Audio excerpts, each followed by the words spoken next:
حكم استعمال الصائم للمنظار المعدي، منظار المعدة أثناء الصيام، أو المنظار الشرجي.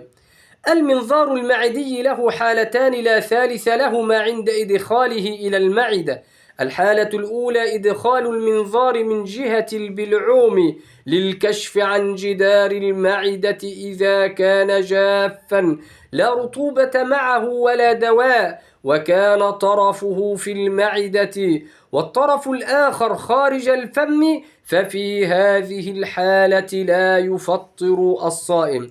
الحالة الثانية إذا كان هذا المنظار يتم دهنه ببعض الأدوية المرطبة أو الكريمات التي تساعد على التخدير الموضعي واسترخاء المريض، ففي هذه الحالة يفطر الصائم، لأنه في هذه الحالة قد تحقق دخول شيء إلى المعدة من منفذ معتبر شرعي فيفطر به الصائم. وقد ثبت عنه صلى الله عليه وسلم قوله: الفطر مما يدخل والوضوء مما يخرج.